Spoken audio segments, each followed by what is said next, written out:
Siempre supe que mi suegra, doña Mercedes, apenas me toleraba. Desde el momento en que me casé con Raúl, me trató más como una molestia que como parte de la familia. Sus sonrisas eran tensas, sus cumplidos impregnados de condescendencia. Pero aquella tarde, mientras nos reuníamos para la tradicional comida dominical en su casa en las afueras de Valencia, algo era diferente. Sus ojos me examinaban con una extraña intensidad, y sus manos temblaban ligeramente mientras colocaba mi copa en la mesa. Lo noté de inmediato. Había un sutil polvo rosáceo flotando en la superficie de mi vino. Era casi imperceptible, pero no soy ciega. Mi estómago se contrajo. Levanté la mirada y la sorprendí apartando rápidamente la suya. Una sonrisa tiraba de sus labios, pero era el tipo incorrecto de sonrisa, una de satisfacción, no de calidez. El comedor de la casa solariega de los Montero era imponente, con su larga mesa de caoba y las fotografías familiares observándonos desde las paredes. El retrato del abuelo de Raúl, un terrateniente severo con bigote afilado, parecía juzgarme desde su marco dorado. Afuera, el calor de julio aplastaba los naranjos del jardín, pero dentro, el aire acondicionado creaba una frialdad artificial que combinaba perfectamente con la atmósfera de la reunión. Todos estaban ocupados pasándose platos de paella, haciendo pequeñas charlas sobre el último partido del Valencia CF o las fiestas que se acercaban. Podía oír a Raúl riendo con su hermana Lucía en el extremo opuesto de la mesa. El sonido de las cucharas contra la porcelana fina y el tintineo de las copas de cristal formaban una sinfonía familiar que solía reconfortarme, pero hoy solo aumentaba mi ansiedad. Mi corazón latía fuertemente en mi pecho mientras me daba cuenta de que necesitaba actuar rápido.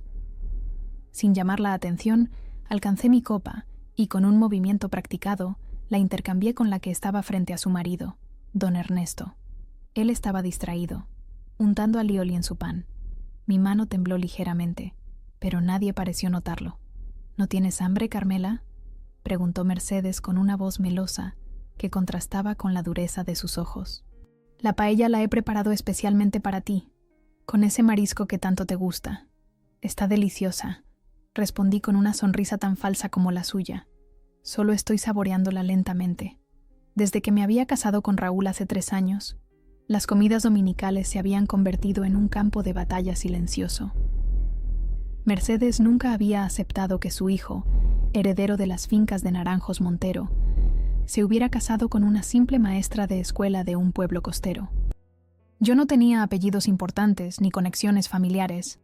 Lo que teníamos Raúl y yo era amor, algo que ella consideraba insuficiente para su linaje. «Cuéntanos cómo va la escuela, Carmela», intervino Lucía, la hermana de Raúl, quizás notando la tensión. A diferencia de su madre, Lucía siempre había sido amable conmigo. ¿Los niños siguen dándote problemas? Comencé a hablar sobre mis alumnos, sobre el proyecto de teatro que estábamos preparando para fin de curso, pero mi mente estaba en la copa que ahora tenía don Ernesto frente a él. El vino tinto brillaba bajo la luz de la lámpara de araña, ese tono profundo de Rioja que tanto le gustaba a la familia. ¿Realmente Mercedes había intentado? No, no podía ser. Debía estar imaginando cosas. Pero entonces recordé las miradas, los comentarios a medias, las veces que había encontrado mis cosas movidas de lugar en visitas anteriores, las casualidades, cuando me había sentido mal después de comer algo que ella había preparado especialmente para mí, las indirectas sobre lo maravilloso que sería si Raúl se hubiera casado con Pilar Mendoza, hija de un amigo de la familia y dueña de una bodega famosa. Don Ernesto levantó su copa en un brindis. «Por la familia», dijo con su voz profunda, esa voz que había dictado órdenes en los campos de naranjos durante décadas. «Por los Montero y su futuro». Todos levantamos nuestras copas. Yo apenas mojé mis labios. Mercedes me observaba fijamente por encima del borde de su copa. Había algo en sus ojos. ¿Anticipación? Mi estómago se retorció de nuevo. «Y por el futuro bebé que viene en camino», añadió Raúl de repente, tomándome de la mano. «Carmela y yo vamos a ser padres». La noticia cayó como una bomba en la mesa. No habíamos planeado anunciarlo hoy, pero Raúl, entusiasmado como estaba, no había podido contenerse. Lucía soltó un grito de alegría y se levantó para abrazarme. Don Ernesto sonrió ampliamente y dio un largo trago a su vino para celebrar. Mercedes se quedó paralizada. Su copa se detuvo a medio camino hacia sus labios. Sus ojos pasaron de mi rostro a mi vientre a un plano, y luego a la copa de don Ernesto. Por un segundo, vi pánico en su mirada. ¿Embarazada? Su voz sonaba estrangulada. ¿De cuánto tiempo? Casi 3 meses, respondió Raúl radiante de orgullo. Ya pasamos el primer trimestre, así que decidimos compartir la noticia. Un nieto, un heredero con mi sangre. Vi el cálculo en los ojos de Mercedes, el horror creciente al darse cuenta de lo que había estado a punto de hacer. Si yo hubiera bebido de esa copa, don Ernesto volvió a levantar su copa. Por mi nieto entonces, o nieta, lo que sea. Bebió nuevamente, un largo trago que vació casi la mitad de la copa. Mercedes hizo un movimiento, como si quisiera detenerlo, pero se contuvo. Era demasiado tarde. La conversación continuó a mi alrededor. Planes para el bebé, sugerencias de nombres, Lucía ofreciéndose para organizar un baby shower. Pero yo solo podía ver la copa de don Ernesto y el rostro cada vez más pálido de Mercedes. ¿Te encuentras bien, suegro?, pregunté cuando noté que se aflojaba el cuello de la camisa. Hace calor aquí dentro, murmuró, pasándose un pañuelo por la frente. Nada más. Pero yo sabía que no era el calor. La casa estaba fresca gracias al aire acondicionado. Era algo más. Algo que flotaba en el vino que ahora descansaba en su estómago. Mercedes lo sabía también. Nuestras miradas se encontraron a través de la mesa, y por primera vez desde que la conocía, vi miedo en sus ojos. No miedo por mí, ni siquiera por el bebé que crecía en mi interior, sino por lo que estaba a punto de suceder. Y yo también tenía miedo, porque aunque hubiera cambiado las copas, aunque hubiera salvado a mi bebé y a mí misma, acababa de poner en peligro al padre de mi esposo, al hombre que, a pesar de su frialdad inicial, me había aceptado en su familia. ¿Qué había hecho? ¿Y qué pasaría ahora? Los minutos pasaban con una lentitud asfixiante. Mis dedos apretaban el tenedor con tanta fuerza que los nudillos se me habían puesto blancos, mientras la comida en mi plato se enfriaba intacta. No podía dejar de mirar a don Ernesto, esperando, rezando para estar equivocada. El reloj de pared, un antiguo recuerdo familiar que había pertenecido al abuelo Montero, marcaba cada segundo con un tic-tac que resonaba en mis oídos como un tambor. Entonces comenzó. Primero una tos corta, luego otra, más profunda y áspera. Don Ernesto hizo una pausa, llevándose la mano a la garganta, su rostro contorsionándose en confusión. Mercedes se quedó inmóvil, su tenedor suspendido a medio camino entre el plato y su boca. «¿Papá?», preguntó Raúl, notando el cambio en su padre. «¿Estás bien?». Don Ernesto intentó responder, pero solo salió otra tos, esta vez más violenta.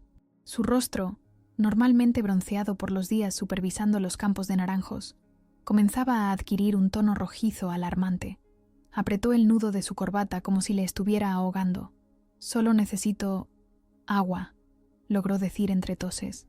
Lucía se apresuró a llenarle un vaso, pero cuando intentó beberlo, don Ernesto comenzó a toser tan violentamente que derramó el agua sobre el mantel de encaje que Mercedes cuidaba con tanto esmero. Nadie prestó atención a la mancha que se extendía. «Algo no está bien», dijo Raúl, levantándose de su silla. «Papá, ¿puedes respirar?». Don Ernesto intentó asentir, pero la tos lo sacudía cada vez con más fuerza. Se agarró el pecho y volcó su copa. El vino tinto se derramó como sangre sobre el mantel blanco. Un murmullo de preocupación recorrió la mesa. Raúl saltó de su silla, corriendo al lado de su padre. Yo también me levanté, con el corazón acelerado. Mercedes no se movió. Se quedó mirando la escena con horror, su rostro drenándose de color, sus labios entreabiertos pero silenciosos. La vi apretar el rosario que siempre llevaba en el bolsillo, sus nudillos blancos de tensión. Entonces don Ernesto se desplomó de rodillas, jadeando por aire. Su rostro ya no estaba simplemente rojo. Había adquirido un tono azulado alrededor de los labios.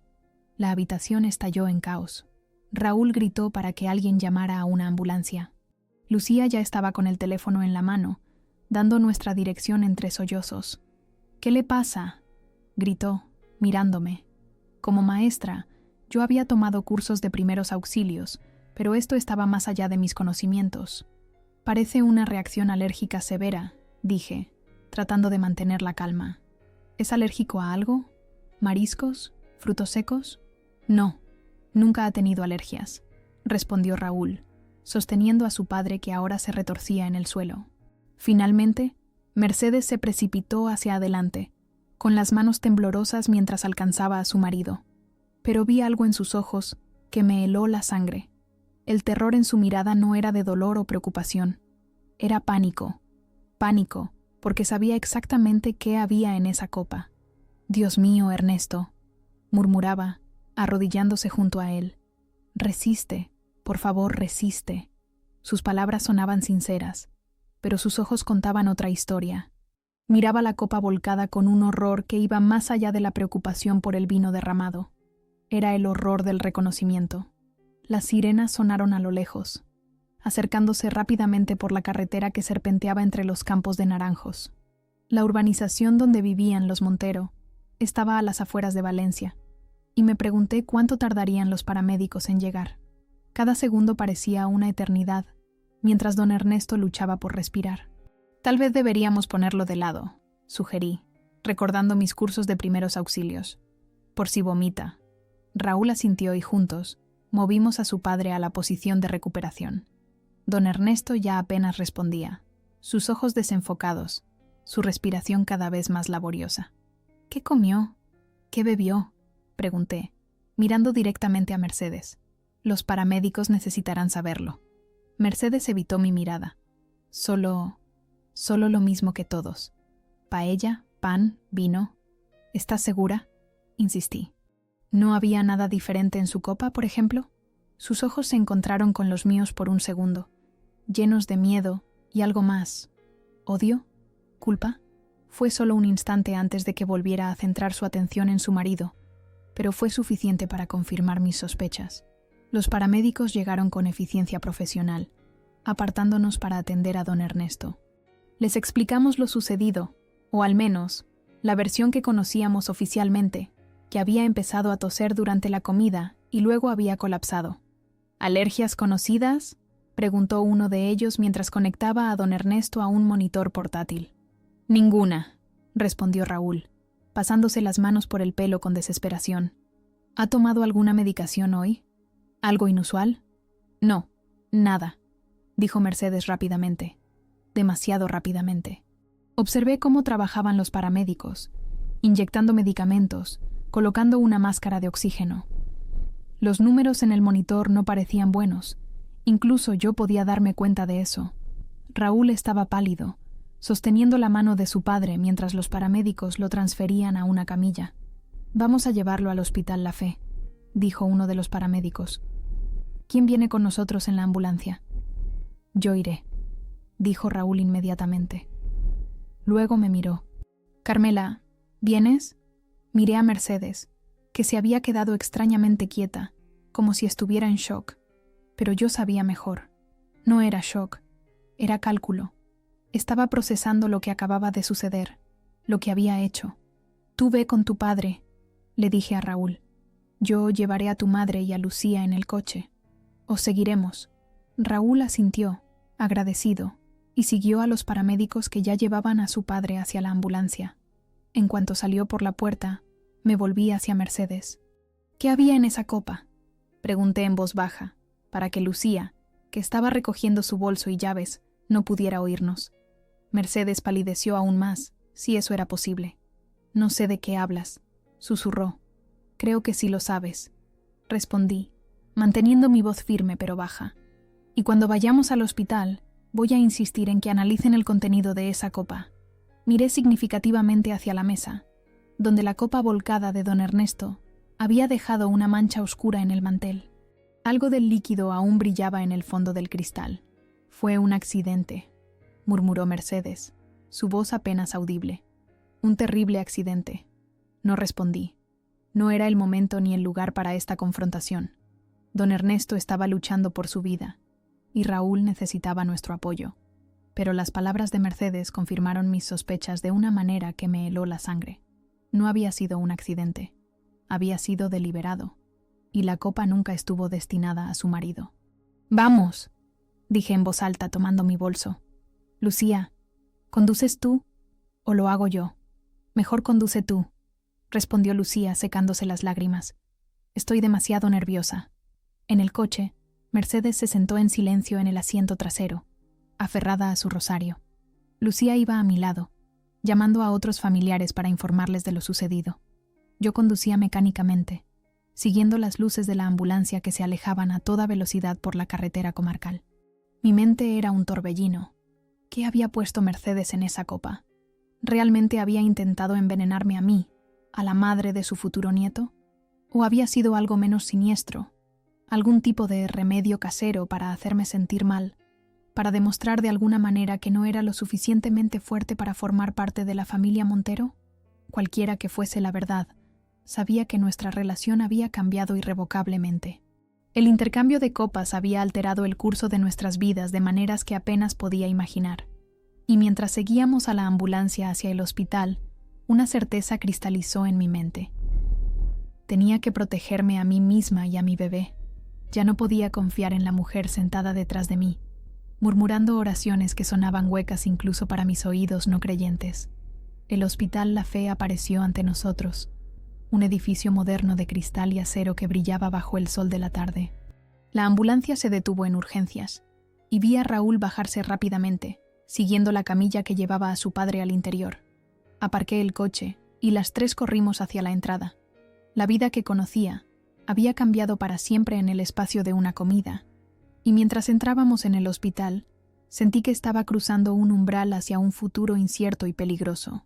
Mientras los médicos atendían a don Ernesto, la sala de espera del Hospital La Fe se convirtió en nuestro refugio temporal. Las sillas de plástico azul, duras e incómodas, acogieron a la familia Montero en su momento más vulnerable. Raúl caminaba de un lado a otro, deteniéndose ocasionalmente para mirar por las ventanas que daban al aparcamiento iluminado por farolas amarillentas. Lucía se había quedado dormida, agotada por las lágrimas y la tensión. Y Mercedes intentaba interpretar el papel de esposa angustiada. Sollozaba, apretaba su rosario y repetía una y otra vez que debía haber sido un infarto. Su padre murió joven, decía a cualquiera que quisiera escucharla.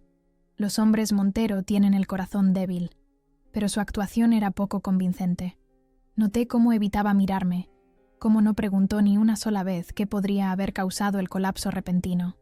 Cuando un médico salió para informarnos que estaban haciendo pruebas para determinar la causa exacta, vi el miedo deslizarse por su rostro como una sombra.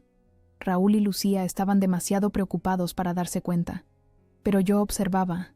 No podía dejar de repetir mentalmente el momento en que Mercedes había colocado la copa frente a mí. Ese gesto no había sido descuido, había sido deliberado. Las piezas encajaban de una manera que me revolvía el estómago. «Voy a la cafetería», anuncié cuando la espera se hizo insoportable. «¿Alguien quiere algo?» Raúl negó con la cabeza, pero me apretó la mano con gratitud. Caminé por los pasillos estériles del hospital, el olor a desinfectante mezclándose con el aroma a café barato que salía de las máquinas expendedoras. No iba a la cafetería. Necesitaba un momento a solas para pensar. En un rincón tranquilo, saqué mi teléfono y llamé a Julia, mi mejor amiga y la única persona en quien confiaba completamente en Valencia. «Carmela, ¿qué pasa? Es casi medianoche», respondió con voz adormilada. «Julia, necesito que me ayudes», susurré, mirando nerviosamente a mi alrededor para asegurarme de que estaba sola. «Don Ernesto está en el hospital. Creo que Mercedes intentó envenenarme y él bebió de mi copa por error». Hubo un silencio atónito al otro lado de la línea. «¿Has llamado a la policía?», preguntó finalmente Julia. «No tengo pruebas», respondí. «Solo sospechas, pero necesito que hagas algo por mí». Le expliqué que hacía un mes, después de varios incidentes extraños en la casa de los Montero, Raúl y yo habíamos instalado discretamente una pequeña cámara de seguridad en la cocina. La habíamos colocado para pillar a una de las empleadas domésticas, que sospechábamos estaba robando comida y licores caros. Casi me había olvidado de su existencia. «La aplicación está en mi iPad, en casa», le expliqué. «La contraseña es la fecha de nuestro aniversario. Necesito que revises las grabaciones de hoy, entre las 13:00 y las 14:30, antes de que llegáramos a comer. «Carmela, esto es una locura», murmuró Julia. «¿Estás segura?» «No», admití. «Por eso necesito ver esas grabaciones. Si no hay nada, olvidaré todo este asunto y asumiré que fue solo una reacción alérgica o un infarto, como dice Mercedes». Julia prometió llamarme en cuanto revisara las grabaciones. Regresé a la sala de espera con un café que no tenía intención de beber, solo para mantener las apariencias. Mercedes me miró con ojos enrojecidos por el llanto, pero detecté algo más en su mirada. Desconfianza, quizás incluso miedo. Una hora después, mientras Raúl hablaba con los médicos y Lucía seguía dormida, mi teléfono vibró. Era un mensaje de Julia. «Llámame ahora, en privado. Voy al baño», murmuré a nadie en particular y salí apresuradamente de la sala de espera. Una vez encerrada en un cubículo del baño de mujeres, llamé a Julia. «Tenías razón», dijo sin preámbulos, su voz tensa. «He visto la grabación». Mercedes estuvo sola en la cocina alrededor de las 14:00. Sacó un pequeño frasco de su bolso y vertió algo en una copa. Luego marcó esa copa con una pequeña mancha de lápiz labial en la base, apenas visible. Mi corazón se aceleró. «¿Estás segura? Te he enviado el video a tu correo», respondió Julia. «Carmela, esto es serio. Tienes que ir a la policía». «No puedo, no todavía», susurré. «Necesito saber qué era ese polvo. Y necesito pruebas físicas, no solo un video que podría ser interpretado de 1000 maneras». «¿Qué vas a hacer?» «No lo sé», admití. «Pero gracias, Julia. Te llamaré mañana». Cuando volví a la sala de espera, Mercedes me observaba con una intensidad que confirmaba mis sospechas. Ella sabía que yo sabía. Raúl regresó con noticias. Don Ernesto estaba estable pero inconsciente. Los médicos estaban desconcertados. Los síntomas no correspondían a un ataque cardíaco típico y estaban realizando más pruebas. «Han mencionado la posibilidad de una reacción tóxica», dijo Raúl, pasándose las manos por el rostro cansado. «Pero no tiene sentido. Todos comimos lo mismo». Mercedes se estremeció visiblemente ante la palabra tóxica. Sus manos arrugaban nerviosamente el pañuelo de encaje que siempre llevaba. «Deberíamos irnos a casa a descansar», sugerí. «No podemos hacer nada más aquí esta noche». Raúl asintió, aunque con reluctancia. «Mamá, ¿vienes con nosotros o prefieres quedarte?» Mercedes pareció atrapada en una decisión imposible. Si se quedaba, estaría sola cuando los médicos posiblemente descubrieran la verdadera naturaleza de la reacción tóxica. Si venía con nosotros, estaría bajo mi vigilancia. «Iré con vosotros», decidió finalmente. «No quiero estar sola esta noche». El viaje en coche hasta nuestra casa en el barrio de Ruzafa fue silencioso y tenso. Raúl conducía, perdido en sus preocupaciones por su padre. Mercedes iba en el asiento trasero, su figura oscura reflejada ocasionalmente por las luces de la calle. Yo miraba por la ventana, viendo pasar la ciudad nocturna como una película en silencio. Nuestra casa era modesta comparada con la mansión de los Montero, pero la habíamos convertido en un hogar acogedor. Raúl había insistido en que su madre usara nuestra habitación de invitados, algo que en otras circunstancias me habría molestado. Esta noche, sin embargo, prefería tenerla cerca, donde pudiera vigilarla. «Te he dejado toallas limpias en el baño», le dije con una amabilidad forzada. «Si necesitas algo más, házmelo saber».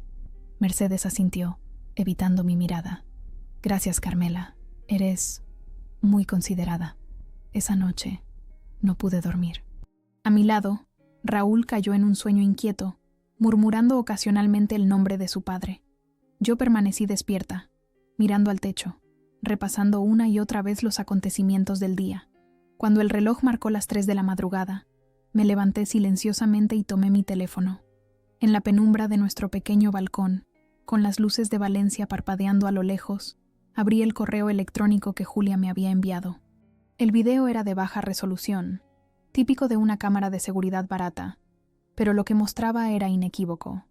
Mercedes, de pie sola en la cocina, sacando un pequeño frasco de su bolso y vertiendo cuidadosamente su contenido en una copa.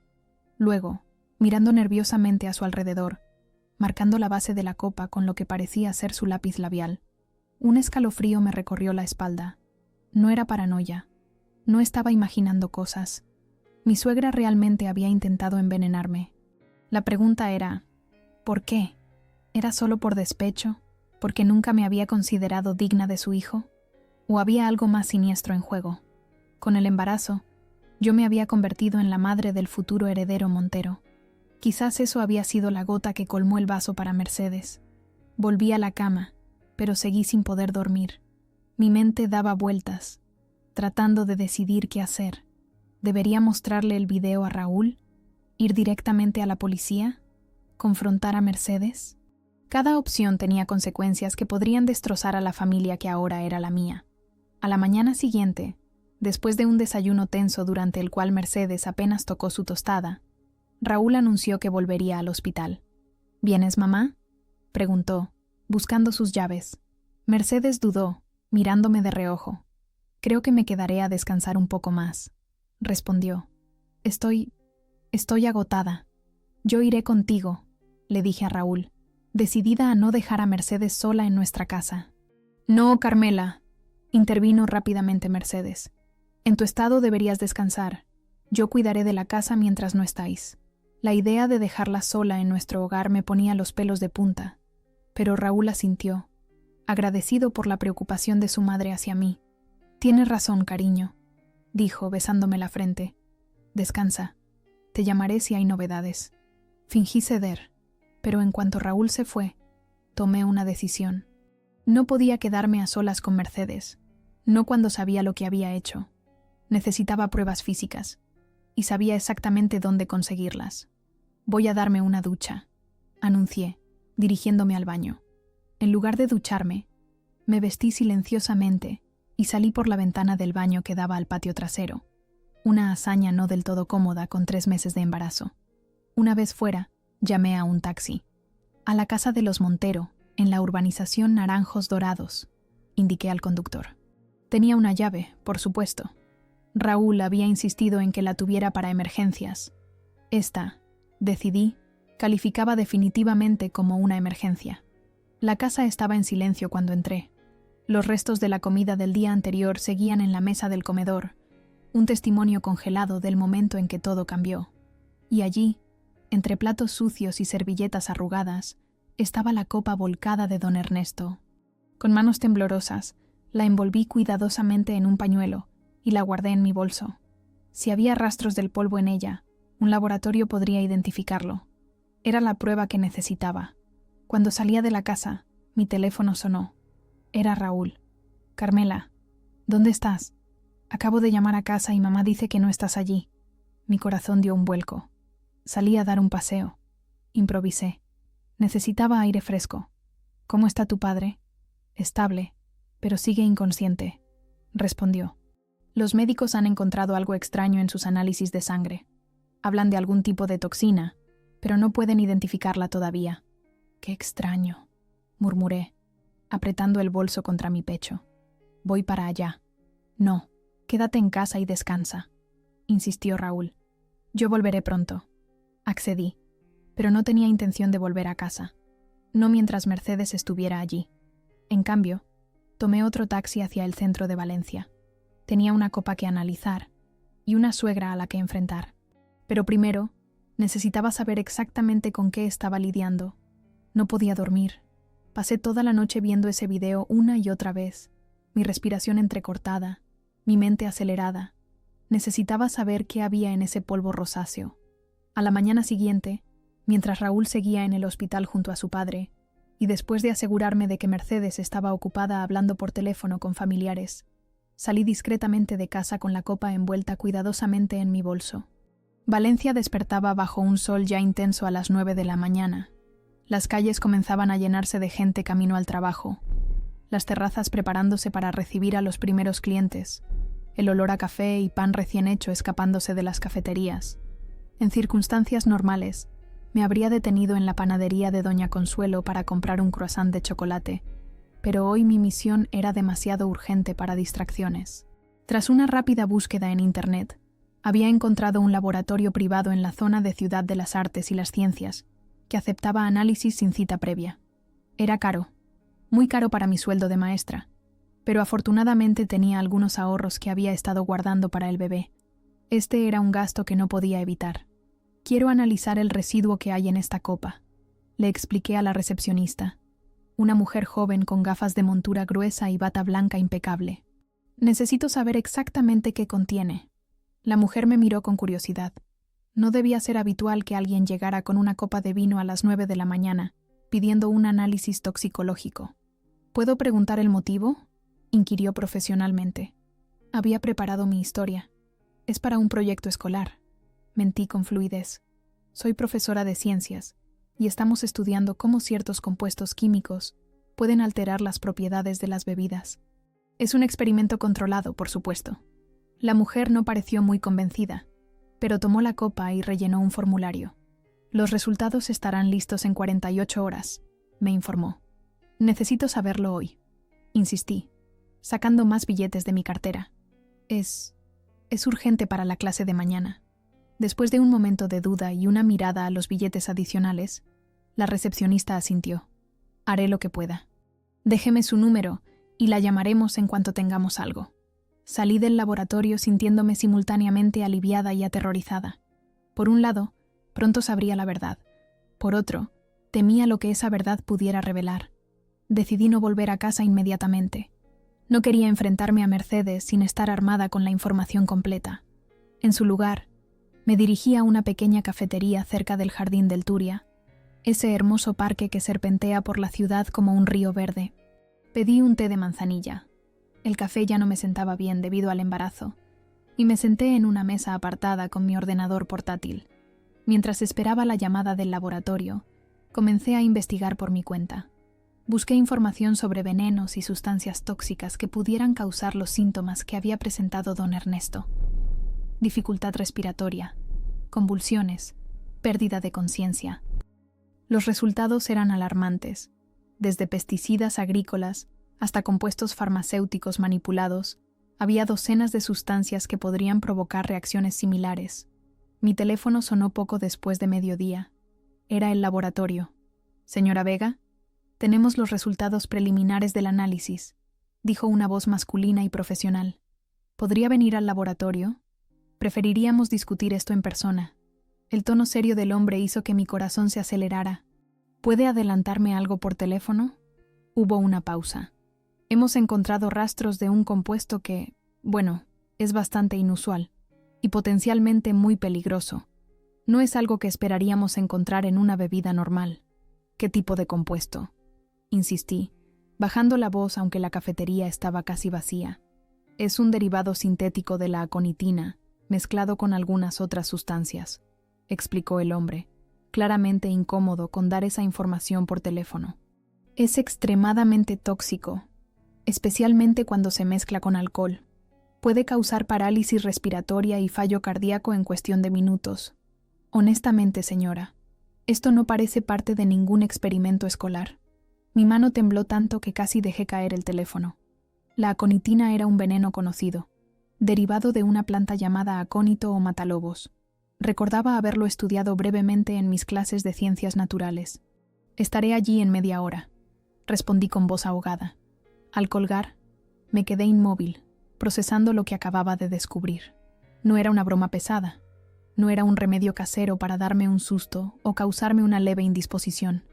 Mercedes había intentado matarme, y por accidente casi mata a su propio marido. Mi teléfono volvió a sonar. Esta vez era Raúl. Carmela, ¿dónde estás?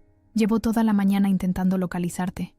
Estoy en una cafetería, respondí, tratando de mantener la calma. Necesitaba salir a despejarme. ¿Cómo está tu padre?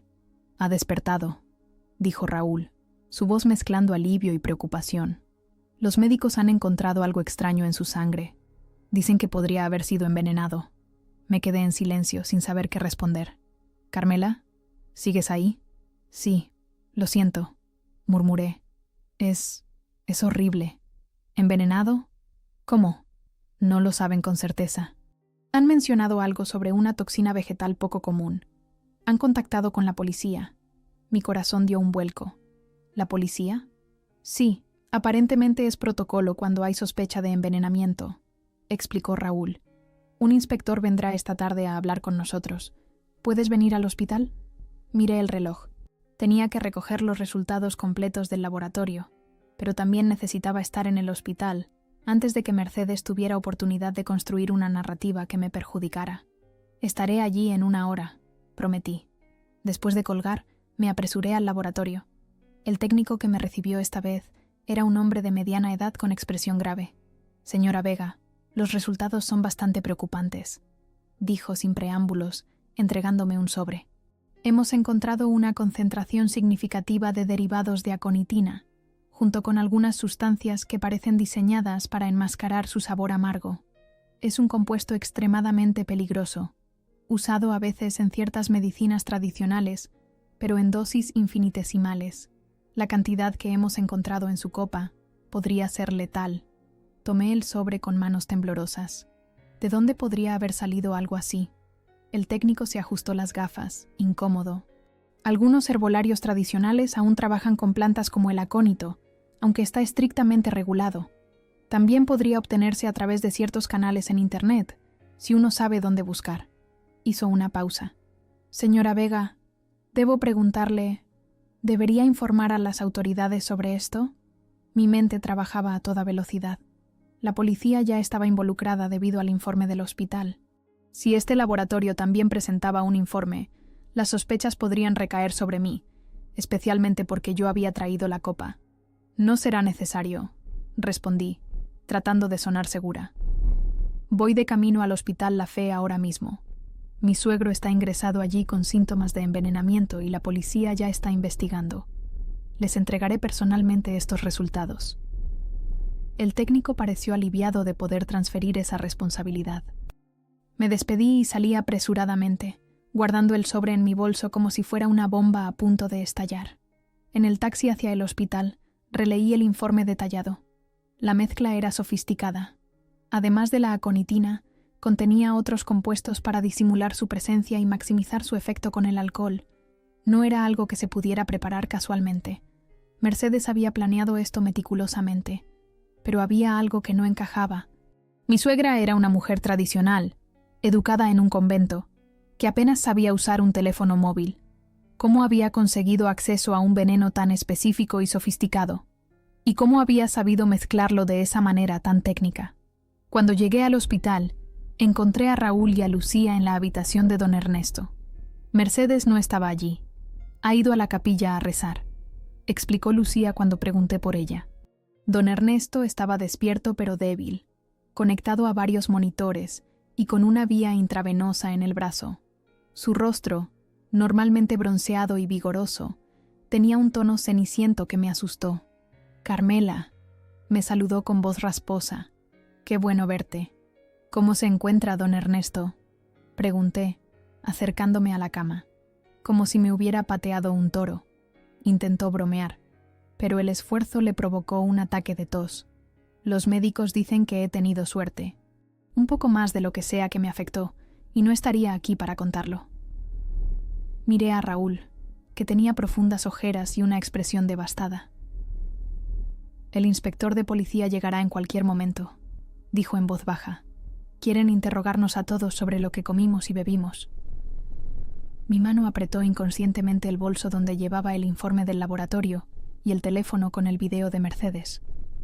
Tenía que tomar una decisión, y rápido.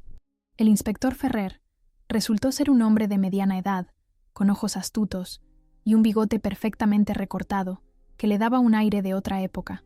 Nos entrevistó a cada uno por separado en una pequeña sala de consultas que el hospital había cedido para la investigación. Cuando llegó mi turno, mi corazón latía tan fuerte que temía que pudiera escucharlo. «Señora Vega, cuénteme exactamente qué ocurrió durante la comida», me pidió con voz tranquila pero firme, un cuaderno abierto frente a él. Respiré hondo y relaté los hechos tal como habían sucedido, omitiendo solo 2 detalles cruciales: que había visto el polvo en mi copa y que la había intercambiado con la de don Ernesto. No estaba lista para revelar eso, no sin entender primero las implicaciones completas. ¿Notó algo inusual en la comida o la bebida?, preguntó el inspector después de tomar notas detalladas. Dudé. Era el momento de la verdad, literalmente. Podía mentir y proteger a Mercedes por el bien de Raúl, o podía decir la verdad y enfrentar las consecuencias. «Inspector», dije finalmente, «hay algo que debería ver». Saqué mi teléfono y le mostré el video de Mercedes vertiendo el polvo en la copa. El rostro del inspector permaneció impasible mientras lo veía, pero noté cómo sus ojos se entrecerraban ligeramente. «¿Cuándo instalaron esta cámara y por qué?», preguntó. Le expliqué sobre nuestras sospechas de la empleada doméstica y cómo casi había olvidado la existencia de la cámara hasta que don Ernesto enfermó. «También tengo esto», añadí, entregándole el sobre con los resultados del laboratorio. Hice analizar el residuo de la copa. El inspector Ferrer leyó el informe con expresión grave. «Señora Vega, esto es extremadamente serio. Aconitina modificada. Esto no es un accidente doméstico ni una intoxicación alimentaria. Es intento de homicidio». «Lo sé», murmuré, sintiendo un nudo en la garganta. «¿Tiene alguna idea de por qué su suegra querría hacerle daño?», preguntó, mirándome directamente a los ojos. Abrí la boca para responder, pero en ese momento la puerta se abrió y Mercedes entró, pálida como un fantasma, seguida por Raúl, que parecía confundido y angustiado. «¿Qué está pasando aquí?», exigió Raúl. «El médico dice que papá fue envenenado deliberadamente y ahora veo a mi esposa entregando papeles a la policía». «Carmela, ¿qué ocurre?». Mercedes permanecía inmóvil en el umbral, sus ojos fijos en el teléfono que el inspector aún sostenía, la pantalla congelada en una imagen de ella vertiendo el polvo en la copa. «Siéntense, por favor», dijo el inspector Ferrer con autoridad. «Señora Montero, tenemos algunas preguntas que hacerle». Mercedes avanzó como un autómata y se sentó rígidamente en una silla. Sus manos, normalmente tan seguras y altivas, temblaban visiblemente. «No era para ella», murmuró finalmente, con voz apenas audible. «¿Perdón?». El inspector se inclinó hacia adelante. «No era para Carmela», repitió Mercedes, más fuerte esta vez. «Era para mí. Iba a tomarlo yo». Un silencio incrédulo cayó sobre la habitación. Raúl miraba a su madre como si nunca la hubiera visto antes. «¿Está diciendo que intentaba suicidarse, señora Montero?», preguntó el inspector, su tono profesional pero lleno de escepticismo. Mercedes soltó una risa amarga, un sonido tan impropio de ella que me estremeció. «¿Suicidarme? No, inspector. Estaba preparándome para lo inevitable». «Mamá, ¿de qué hablas?». La voz de Raúl estaba teñida de horror y confusión. Mercedes miró a su hijo con una mezcla de tristeza y resignación. «Tu padre me está envenenando lentamente, Raúl. Lleva haciéndolo meses». Mi mandíbula cayó abierta por la sorpresa. De todas las posibles explicaciones, esta era la última que esperaba. «Eso es absurdo», protestó Raúl. «Papá nunca haría algo así». «¿No?». Mercedes sacó un pequeño frasco de su bolso. «Encontré esto en su despacho hace 3 meses. Lleva poniéndolo en mi té todas las noches. Pequeñas dosis, nada que me mate inmediatamente. Solo lo suficiente para debilitarme gradualmente. He estado guardando muestras, documentando mis síntomas. Náuseas, debilidad, pérdida de cabello. Lo hice analizar en un laboratorio de Barcelona. Es arsénico mezclado con otras sustancias». El inspector Ferrer tomó el frasco con guantes, examinándolo cuidadosamente. «¿Por qué no acudió a la policía?», preguntó. Mercedes bajó la mirada. «¿Y arruinar el apellido Montero? Poner en peligro la herencia de mi hijo. Además, ¿quién me creería? Ernesto es un pilar de la comunidad, un hombre respetado. Yo solo soy la esposa que se queda en casa». «¿Y qué tiene que ver esto con el veneno en la copa de Carmela?», insistió el inspector. «No era para ella», repitió Mercedes obstinadamente. «Era para mí. Había preparado un antídoto. El acónito, en dosis muy pequeñas, puede contrarrestar los efectos del arsénico si se toma correctamente. Lo encontré en un libro antiguo de medicina tradicional china que perteneció a mi abuelo». Miré a Mercedes con incredulidad. Su historia sonaba completamente descabellada. «Entonces, ¿por qué poner el antídoto en mi copa y no en la suya?», pregunté, incapaz de contenerme. «Porque Ernesto vigila lo que bebo», respondió Mercedes, sus ojos brillantes de lágrimas contenidas. «Siempre está pendiente, asegurándose de que tome el té que él prepara. Pensé que si veía el polvo en mi copa, sospecharía. Pero si lo ponía en tu copa, y luego las intercambiaba discretamente cuando nadie miraba. «Eso es ridículo», intervino Raúl, su voz temblando de rabia o dolor, o ambos. «¿Esperas que creamos que papá te está envenenando y que tú estabas tomando acónito? Uno de los venenos más potentes que existen, como antídoto. Es absurdo. No menos absurdo que pensar que intenté envenenar a tu esposa embarazada», replicó Mercedes con una dignidad herida que, a pesar de todo, encontré impresionante. El inspector Ferrer nos observaba a todos con expresión calculadora. «Señora Montero, necesitaré ese supuesto análisis que menciona. Y tendremos que hablar con don Ernesto sobre estas acusaciones. Él lo negará todo», murmuró Mercedes. «También necesitaremos hacer pruebas toxicológicas más exhaustivas a don Ernesto», continuó el inspector, ignorando su comentario. «Y a usted también, señora Montero. Si lo que dice es cierto, deberíamos encontrar rastros de arsénico en su sistema». «Pueden hacerlas», dijo Mercedes con serenidad. «Encontrarán lo que digo». Me quedé mirándola, tratando de discernir si estaba ante una mujer desesperada que había inventado una historia increíble para salvarse, o si realmente había algo de verdad en sus palabras. Era posible que don Ernesto, ese hombre aparentemente honorable y tradicional, estuviera envenenando lentamente a su esposa. ¿Y por qué lo haría? «Señora Montero», dije lentamente, «incluso si lo que dice fuera cierto, el polvo en la copa no era un antídoto. Tengo los resultados del laboratorio aquí mismo. Era una dosis letal de aconitina modificada, mezclada con sustancias para enmascarar su sabor. Esto no contrarresta el arsénico. Esto mata a una persona en minutos». Mercedes me miró con una mezcla de sorpresa y lo que pareció ser genuina confusión. «Eso no puede ser». Seguí la receta al pie de la letra. «¿Qué receta?», preguntó el inspector Ferrer. «¿De dónde la obtuvo?». «De Pilar Mendoza», respondió Mercedes, y el nombre cayó como una piedra en la habitación. Pilar Mendoza, la mujer que Mercedes siempre había deseado como nuera, la heredera de una importante bodega de vinos, la mujer que Raúl había rechazado para casarse conmigo. «¿Pilar te dio una receta para un supuesto antídoto contra el arsénico?», preguntó Raúl incrédulo. Mercedes asintió.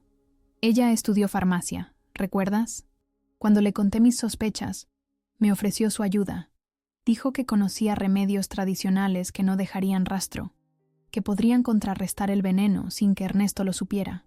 Una pieza del rompecabezas encajó en mi mente con aterradora claridad. Y supongo que fue Pilar quien te sugirió poner ese antídoto en mi copa y luego intercambiarlas, ¿verdad?». Mercedes me miró, y por primera vez vi una chispa de duda en sus ojos. Dijo que sería más seguro así. El inspector Ferrer se levantó. «Creo que necesitamos hablar con la señorita Mendoza inmediatamente». «No será necesario», dijo una voz desde la puerta. Todos nos giramos para ver a don Ernesto, pálido pero de pie, apoyado en el marco de la puerta. A su lado estaba Lucía, con expresión horrorizada. «He escuchado suficiente. Papá, deberías estar descansando», comenzó Raúl, pero don Ernesto levantó una mano temblorosa para silenciarlo. «Es cierto», dijo con voz débil pero clara. «He estado envenenando a Mercedes, lentamente, gradualmente. El arsénico era perfecto. Síntomas que podían confundirse con una enfermedad, nada demasiado obvio».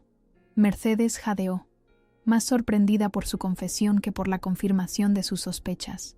«¿Por qué, Ernesto?», preguntó en un susurro. Don Ernesto la miró con ojos fríos. «Por el mismo motivo que llevas 40 años a mi lado sin amor. Por dinero, Mercedes. Por las propiedades de tu familia que pasaron a mi nombre con nuestro matrimonio, pero que solo serían completamente mías si tú morías». El inspector Ferrer se acercó a don Ernesto. «Señor Montero, queda detenido por intento de asesinato». «Y no solo eso», añadió don Ernesto con una sonrisa débil pero maliciosa, «también por el asesinato de mi cuñado hace 20 años. Imagino que el plazo de prescripción ya habrá pasado, pero ¿qué más da? Ya lo he confesado todo». Raúl se desplomó en una silla, devastado. Lucía sollozaba silenciosamente en un rincón, y yo me quedé de pie, tratando de procesar todo lo que estaba ocurriendo. ¿Qué pasaba con Pilar Mendoza? ¿Había aprovechado la desesperación de Mercedes para manipularla y hacerme daño a mí? ¿O era Mercedes quien mentía ¿Inventando toda esta historia sobre antídotos para encubrir su intento de asesinarme? El inspector Ferrer parecía tener la misma duda. Mientras los policías que había llamado esposaban a don Ernesto y lo conducían fuera de la habitación, se volvió hacia Mercedes. Señora Montero, aunque su marido ha confesado el envenenamiento, eso no explica por qué puso una sustancia letal en la copa destinada a su nuera. Tendrá que acompañarnos a comisaría para prestar declaración. Mercedes asintió, dócil como nunca la había visto. Mientras se la llevaban, me miró con ojos suplicantes. Yo realmente creía que era un antídoto, Carmela, murmuró. No te quería muerta, solo quería vivir. La siguiente semana transcurrió como un sueño febril. Los titulares en los periódicos locales no hablaban de otra cosa. Escándalo en la familia Montero. Intento de asesinato entre los magnates del Naranjo. La noticia había sacudido Valencia como un terremoto, enviando ondas de choque a través de los círculos sociales donde los Montero habían reinado durante generaciones. Don Ernesto permanecía en prisión preventiva, negándose a recibir visitas incluso de sus propios hijos. Mercedes había sido liberada tras prestar declaración, pero estaba bajo investigación y tenía prohibido salir de la provincia. Y Pilar Mendoza había desaparecido misteriosamente el mismo día que estalló el escándalo, lo que solo aumentaba las sospechas sobre su papel en todo el asunto. Raúl y yo nos habíamos refugiado en un pequeño apartamento en la playa de El Saler, lejos del acoso de la prensa y de los susurros de los vecinos. Necesitábamos espacio para procesar todo lo ocurrido, para decidir cómo seguir adelante. ¿Realmente crees que mi madre no sabía lo que había en esa copa?, me preguntó Raúl una tarde mientras caminábamos por la orilla, el Mediterráneo lamiendo suavemente nuestros pies descalzos. Era la pregunta que había estado flotando entre nosotros desde el día de las confesiones en el hospital, la duda que ensombrecía nuestras conversaciones aunque intentáramos evitarla. No lo sé, Raúl, respondí con honestidad. Parte de mí quiere creerla. La idea de que Pilar la manipuló para llegar a mí tiene sentido, especialmente considerando su desaparición. Pero otra parte recuerda cómo te ha tratado desde que nos casamos, completó Raúl, su voz mezclando tristeza y resignación. Asentí, apretando su mano. El sol comenzaba a ponerse, tiñendo el horizonte de tonos anaranjados y rosados que en otros tiempos me habrían parecido hermosos. Ahora solo podía pensar en el polvo rosáceo flotando en el vino tinto. Sea como sea, no podemos seguir así, continuó Raúl. El bebé llegará en 6 meses. Necesitamos decidir qué hacer. Tenía razón. Nuestra vida había quedado en suspenso desde aquel fatídico domingo. Las propiedades de los Montero estaban bajo investigación judicial, la empresa familiar en crisis, nuestra reputación por los suelos. ¿Qué futuro podíamos ofrecerle a nuestro hijo en medio de este caos? He estado pensando, dije lentamente, en aceptar esa oferta de la Escuela Internacional en Barcelona, el puesto de directora del Departamento de Ciencias. Raúl me miró sorprendido. Habíamos discutido brevemente esa oportunidad meses atrás, pero la habíamos descartado porque significaba abandonar Valencia y el negocio familiar que Raúl eventualmente heredaría. ¿Barcelona? ¿Estás segura? Creo que necesitamos un nuevo comienzo, Raúl. Lejos de todo esto. Hice un gesto vago que abarcaba la ciudad que se extendía a lo lejos, más allá de la playa. Tú mismo dijiste que ya no te sientes cómodo trabajando en la empresa familiar, sabiendo lo que tu padre hizo. Raúl suspiró, pasándose una mano por el pelo revuelto por la brisa marina. Tienes razón, pero Barcelona es una decisión enorme. Lo sé. No tenemos que decidirlo hoy. Solo piénsalo, ¿vale? Continuamos caminando en silencio, cada uno perdido en sus pensamientos. Al regresar al apartamento, encontramos una sorpresa esperándonos. Lucía, sentada en los escalones de la entrada, con una carpeta gruesa en el regazo. Necesitamos hablar, dijo sin preámbulos cuando nos acercamos. Su rostro, normalmente alegre y despreocupado, mostraba una seriedad que raramente le había visto. Una vez dentro, Lucía extendió el contenido de la carpeta sobre la mesa de la cocina. Eran documentos, decenas de ellos, extractos bancarios, transferencias, contratos. Encontré esto en el despacho de papá, explicó. Estaba buscando los documentos que necesita su abogado y me topé con una caja fuerte oculta tras el retrato del abuelo. Raúl examinaba los papeles con el ceño fruncido. ¿Qué es todo esto?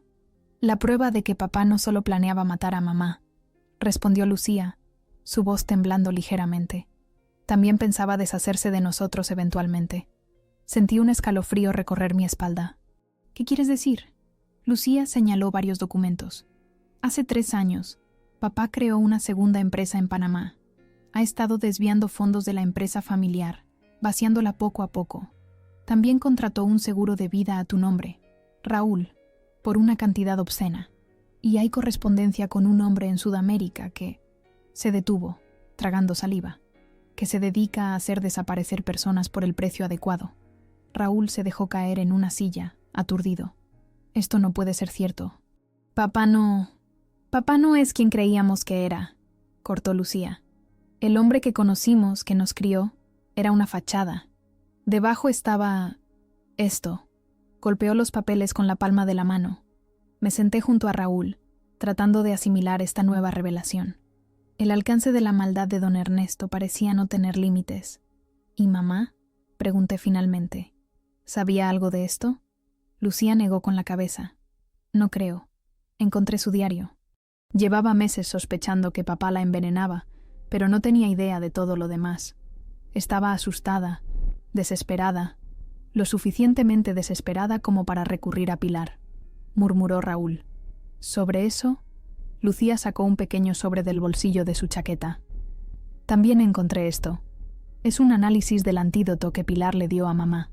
Lo hice examinar por un amigo químico, discretamente. Tomé el sobre con manos temblorosas y leí el informe. Era breve pero contundente. La sustancia era efectivamente aconitina modificada, pero no en una dosis letal. Era una cantidad calculada para causar síntomas graves, pero no mortales. Lo suficiente para hospitalizar, no para matar. No entiendo, dije confundida. ¿Por qué Pilar le daría a Mercedes algo así? Por esto, respondió Lucía, sacando una última hoja de papel. Era un correo electrónico impreso, de Pilar, a un destinatario cuyo nombre había sido borrado. El mensaje era críptico pero revelador. El plan sigue adelante. La vieja pondrá la sustancia en la copa de la maestra. Con suerte, la dosis causará suficiente daño para perder al bebé, pero no matarla. Estará complacido. El pago, como acordamos, tras confirmar el éxito. El silencio que siguió a la lectura del correo fue absoluto. Finalmente, Raúl habló, su voz apenas un susurro roto. Pilar trabajaba para mi padre. Querían hacerte perder al bebé. Todo encajó con horrible claridad. Don Ernesto, al ver que su hijo había elegido a una mujer sin fortuna ni apellido, había decidido tomar medidas. No podía eliminarme directamente sin levantar sospechas, pero si perdía al bebé, tal vez Raúl reconsideraría su matrimonio, o al menos no habría un heredero de mi sangre compitiendo por la fortuna Montero. Mercedes fue solo un peón, murmuré. La usaron, aprovechándose de su miedo y desesperación. Y cuando el plan falló porque cambiaste las copas, papá aprovechó para fingir ser la víctima, añadió Lucía. Probablemente pensó que podría usar el incidente para incriminar a mamá, quitarla del medio sin mancharse las manos y de paso sembrar dudas sobre ti. Pero no contaba con la cámara de seguridad, completé. Ni con que yo notaría el polvo en la copa. Raúl se levantó abruptamente y caminó hasta la ventana, dándonos la espalda. Sus hombros temblaban. Me levanté para ir junto a él, pero Lucía me detuvo con un gesto. Hay más, dijo en voz baja. He hablado con el inspector Ferrer esta mañana. Han encontrado a Pilar. ¿Dónde? Preguntó Raúl sin volverse. En un hotel de Alicante, muerta. Aparentemente se suicidó, pero... Lucía dejó la frase en el aire. Pero no fue un suicidio, completé, sintiendo una frialdad que no tenía nada que ver con la brisa marina que entraba por la ventana abierta. El inspector dice que hay indicios de que alguien estuvo con ella, y encontraron restos de una sustancia en su copa de vino. Están esperando los resultados del análisis, pero... Aconitina, dije con certeza. Lucía asintió. Eso sospechan. Parece que quien la contrató decidió que sabía demasiado. Los tres nos quedamos en silencio, contemplando el horror que se había desplegado a nuestro alrededor. Una telaraña de traición, codicia y maldad que había atrapado a toda la familia Montero. «Nos vamos a Barcelona», dijo Raúl de repente, volviéndose hacia nosotros. Su rostro mostraba una determinación que no le había visto en días. «Mañana mismo. Acepta ese trabajo, Carmela. Empezaremos de nuevo, lejos de todo esto». «¿Estás seguro?», pregunté, aunque ya conocía la respuesta. «Nunca he estado más seguro de nada en mi vida», respondió, tomando mis manos entre las suyas. «No quiero que nuestro hijo crezca bajo la sombra de los Montero. No quiero que herede nada de este legado envenenado». Lucía se acercó y puso una mano sobre las nuestras. «Yo iré con vosotros», dijo con una sonrisa triste. «Al menos por un tiempo. Ninguno de nosotros debería estar solo ahora». «¿Y Mercedes?», pregunté. A pesar de todo, no podía evitar sentir cierta compasión por ella. Había sido tanto víctima como victimaria, manipulada por quienes debían protegerla. «Le ofreceré venir con nosotros cuando termine la investigación», dijo Raúl tras un momento de reflexión. «Si realmente fue engañada, merece una segunda oportunidad, pero nunca más viviremos bajo el mismo techo. La confianza se ha roto irremediablemente», asentí, comprendiendo su decisión. Algunas traiciones, aunque fueran producto del miedo y la desesperación, dejaban cicatrices demasiado profundas para sanar completamente. Esa noche, mientras empacábamos lo poco que habíamos traído al apartamento de la playa, recibimos una llamada del inspector Ferrer. Don Ernesto había sido encontrado muerto en su celda. Aparentemente, se había ahorcado con las sábanas. No había dejado nota. «¿Crees que realmente se suicidó?», le pregunté a Raúl cuando colgamos. Él miró por la ventana, hacia el mar oscuro que se extendía bajo un cielo estrellado. «No lo sé», respondió finalmente. «Y sinceramente no me importa. Sea como sea, es el fin de su historia, pero no de la nuestra». Me acerqué a él y apoyé mi cabeza en su hombro, mi mano descansando instintivamente sobre mi vientre donde crecía nuestro hijo. A pesar de todo el horror que habíamos vivido, sentí una extraña sensación de paz. «No, no es el fin», susurré. «Es solo el comienzo de algo nuevo». 2 días después, mientras el tren de alta velocidad nos llevaba hacia Barcelona, alejándonos de Valencia y de las ruinas humeantes del Imperio Montero, miré por la ventanilla los campos de naranjos que pasaban a toda velocidad. Esos árboles que habían sido testigos silenciosos de generaciones de mentiras y traiciones, ahora quedaban atrás.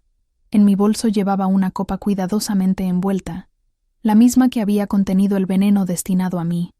La había guardado como recordatorio de lo cerca que habíamos estado del abismo, de cómo un simple gesto, el intercambio de copas, había alterado el curso de nuestras vidas. A veces, en la quietud de la noche, aún veía el rostro de Mercedes en el momento en que se dio cuenta de que don Ernesto había bebido de la copa envenenada. Ese instante de horror puro y pánico. Pero ahora entendía que su horror no había sido por mí, ni siquiera por su marido. Había sido por sí misma, por darse cuenta de que había sido manipulada para convertirse en un arma contra su propia familia. Y quizás, en el fondo, eso era lo que todos habíamos sido. Armas en manos de un hombre cuya codicia y maldad no conocían límites. Don Ernesto nos había usado a todos, incluso a su amante Pilar, como peones en su juego macabro. Pero el juego había terminado, y aunque ninguno de nosotros había salido indemne, al menos habíamos sobrevivido. Y eso, en sí mismo, era una victoria.